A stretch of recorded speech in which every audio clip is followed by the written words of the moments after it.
महाभारत में ऐसा कौन सा योद्धा था जिसे तीनों लोकों में पराजित नहीं किया जा सकता था और क्यों?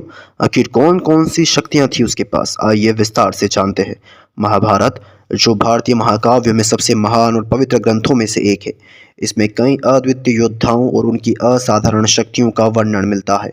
यह ग्रंथ धर्म, अधर्म और कर्तव्य की गहराइयों को दर्शाता है। महाभारत में कई योद्धा अपनी वीरता और कौशल के लिए प्रसिद्ध थे, लेकिन उनमें से एक ऐसा योद्धा था जिसे तीनों लोकों में कोई भी पराजित नहीं कर सकता था।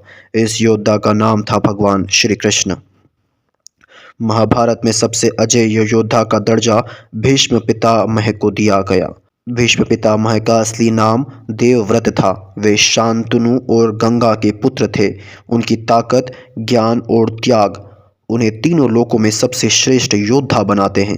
भीष्म पिता ने अपनी युवावस्था में एक कठिन प्रतिज्ञा ली थी, जिसे भीष्म प्रतिज्ञा कहा जाता है।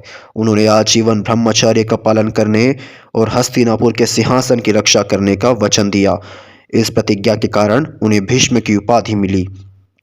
भीष्म पितामह को उनके पिता शांतनु ने एक विशेष वरदान दिया था। यह वरदान था कि उनकी मृत्यु केवल उनकी इच्छा से होगी। जब तक वे स्वयं मृत्यु को स्वीकार नहीं करेंगे, तब तक उन्हें कोई पराजित नहीं कर सकता था। भीष्म पितामह को सभी दिव्य अस्त्र शस्त्रों का ज्ञान था। वे चारों वेदों और शास्त्रों के ज्ञाता थे। उनके पास देवताओं और ऋषियों से प्राप्त दिव्य शस्त्र थे। भीष्म पितामह को भगवान शिव और विष्णु का आशीर्वाद प्राप्त था।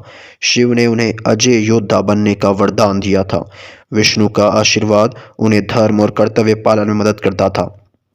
भीष्म पितामह धनुर्विद्या और गदा युद्ध में पारंगत थे। वे अकेले ही हजारों सैनिकों को पराजित करने की क्षमता रखते थे। उनका युद्ध कौशल इतना प्रभावी था कि उन्हें महायोद्धा कहा गया। भीष्म पितामह की शारीरिक शक्ति असाधारण थी। वे उम्र में किसी भी पड़ाव पर युवाओं से अधिक ताकतवर थे। वे केवल शारीरिक रूप से ही नहीं, बल्कि मानसिक रूप से भी अत्यंत मजबूत थे। उनकी युद्ध रणनीतियां अपराजेय थी। भीष्म पितामह ने हमारे धर्म और सत्य का पालन किया। उनके कर्तव्य पालन और न्यायप्रियता ने उन्हें अजेय युद्ध बनाया। कर्ण को भी महाभारत का अजेय योद्धा माना जाता है। कर्ण के पास सूर्यदेव का कवच और कुंडल था, जो उसे अजेय बनाता था। वह द्रोणाचार्य और परशुराम का शिष्य था। कर्ण का पराजय केवल भगवान कृष्ण की रणनीति के कारण संभव हुआ। अर्जुन को भी दिव्य योद्धा माना गया। अर्जुन को भगवान शिव का पाशुपतास्त्र प्राप्त था।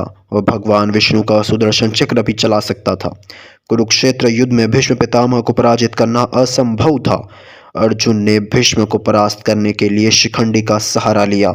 शिखंडी को भीष्म पितामह ने युद्ध के योग्य नहीं माना, इसलिए उन्होंने हथियार डाल दिए। भीष्म पितामह को मृत्यु केवल उनकी इच्छा से ही प्राप्त हो सकती थी। युद्ध के बाद उन्होंने अपनी मृत्यु को स्वीकार कर लिया। भीष्म पितामह को महाभारत के धर्म, कर्तव्य और त्याग का प्रतीक माना गया है। वे कुरुवंश के संरक्षक और महान योद्धा थे। उनकी कहानी हमें सिखाती है कि कर्तव्य पालन और सत्य के मार्ग पर चलने वाला व्यक्ति सच्चा योद्धा होता है। महाभारत में भीष्म पितामह को सबसे अजेय योद्धा के रूप में देखा जाता है। उनके पास अपार शक्ति, ज्ञान और दिव्य वरदान थे, जो उन्हें तीनों लोकों में अजेय बनाते थे। उनकी कहानी केवल युद्ध कौशल की नहीं, बल्कि धर्म, सत्य और कर्तव्य पालन की थी। अगर आपको यह वीडियो पसंद आया हो तो कृपया हमारे चैनल को लाइक, शेयर और सब्सक्राइब करना ना भूलें। आपका समर्थन हमें और बेहतर सामग्री बनाने के लिए प्रेरित करता है।